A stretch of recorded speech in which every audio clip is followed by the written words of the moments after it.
चुगलखोर पड़ोसन। क्या कर रहे हो?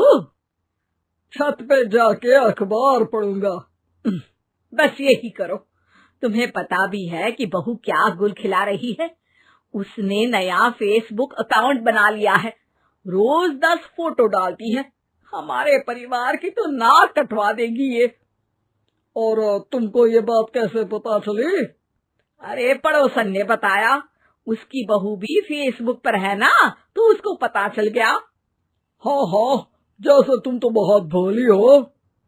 पड़ोसन रोज सास को उसकी बहू के नाम पर भड़काती थी।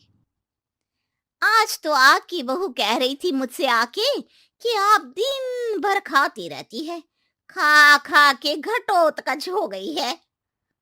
क्या? उसने मुझे घटोत्कच बोला? अरे वो खुद ना कटी सुपर्णखा है।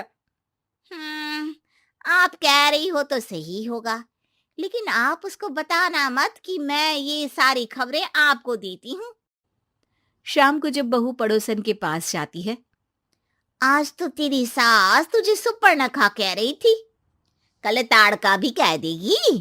पता नहीं इतनी अच्छी बहू मिली है, फिर भी वो तुझे राक्षसनी क्यों समझती है? आप कितनी अच्छी हैं। आप मेरी सास की हर बात मुझे बता देती हो, वरना मुझे पता ही नहीं चलता कि वो मेरी पीठ के पीछे इतनी बुरी बात करती है। चालाक पड़ोसन रोज ही दोनों सास बहू के सामने उन दोनों की ही बुराई करती और चुगली करके बातें बता देती, ताकि दोनों में हमेशा लड़ाई होती रहे। आपने तो बस छत पे बैठ के अखबार पढ़ना है और चाय के घूंट पीना है। बहू की वजह से मुझे तो जहर के घूंट पीने पड़ रहे हैं। कल वो मुझे मोटी घटोत्कच बोल रही थी। तो तुम भी तो उसको नाक कटी सुपर्णखा बोल देती ना। हाँ हाँ, वही बोल दिया मैंने उसे। आप मुझे कितना समझते हो। बहुत अच्छे से। अब मुझे वो ये बात पड़ोसन ने बताई ना, वही तो है आपकी शुभ चिंतक। पर मैं इस बहू को ना सबक सिखा के ही रहूंगी। जरूर सिखाना चाहिए, पर आज तुम मेरे साथ शाम को छत पे बैठना, एक तरकीब बताऊंगा। बिल्कुल बिल्कुल, कितना ध्यान रखते हो जी आप मेरा। मैं ना सब ध्यान रखता हूँ। शाम को जब सास और ससुर छत पर बैठे होते हैं कि यहाँ खड़ी हो जाओ, यहाँ से ना तुमको पता चल जाएगा कि बहू की अगली चाल क्या है। अच्छा, कैसे? सवाल मत पूछो, जैसा कह रहा हूं वैसा करो। थोड़ी देर में ही छत पे बहू की आवाज आने लगती है। मेरी सास लायक ही नहीं है। मुझे पता होता तो सास बहू की भी कुंडली मिलवा लेती पहले ही। तेरी सास तो मुझे भी पसंद नहीं है।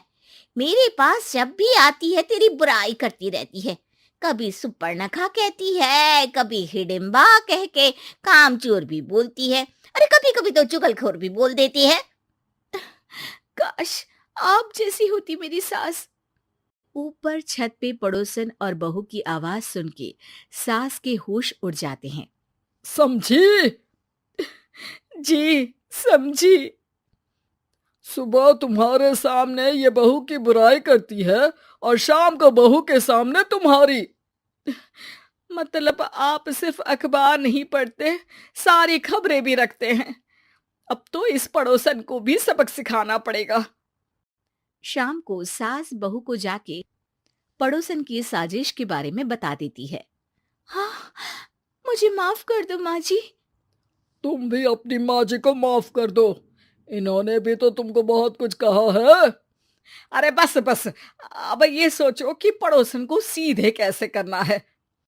अगले दिन सुबह पड़ोसन सास का इंतजार कर रही होती है, लेकिन वो देखती है कि वहां सास और बहू एक साथ आ जाते हैं। अरे अरे, आज दोनों एक साथ। हाँ, सोचा कि बहू की पीठ पीछे बुराई करने से क्या फायदा, मुंह पे ही बोलती हूँ मैं। हाँ, मैंने भी सोचा आपको 2 बार मेहनत करनी पड़ती है, एक ही बार में काम खत्म कर लोगी। हैं? वो मैं आप लोगों को कैसे पता चला? क्योंकि ऊपर वाला सब देख रहा है। पड़ोसन ऊपर देखती है, वहां ससुर खड़े होकर हंस रहे होते हैं। मतलब आप हमारी बातें सुन लेते थे? हाँ, सुन लेता था और मजे भी लेता था। आपको तो शकुनी होना चाहिए। क्या चाल खेली है आपने, एकदम सास बहू के सीरियल जैसी। तो बताओ पड़ोसन जी, मेरी बहू ने आपसे अब मेरे बारे में क्या बोला? यही बोला कि सास बहुत अच्छी है, बहुत ध्यान रखती है। अच्छा, और सास ने मेरी क्या बुराई की? नहीं ना की बुराई, हमेशा तारीफ करती है। भगवान सबको ऐसी सास दे। मेरी गलती है जो मैंने आप लोगों में आग लगाने की कोशिश की। पर छत पे लगा हुआ सीसीटीवी यानी कि शर्मा जी सब देख रहे थे। हाँ जी, मुझे माफ कर दीजिए। माफ क्या? आपको तो अब हम साफ ही कर देंगे अपने वालों की लिस्ट से। आज से आपकी और हमारी बात बंद, लेकिन बुराई जारी रहेगी। अब आपकी हरकत के बारे में पूरे मोहल्ले को बताना तो पड़ेगा ना आंटी जी।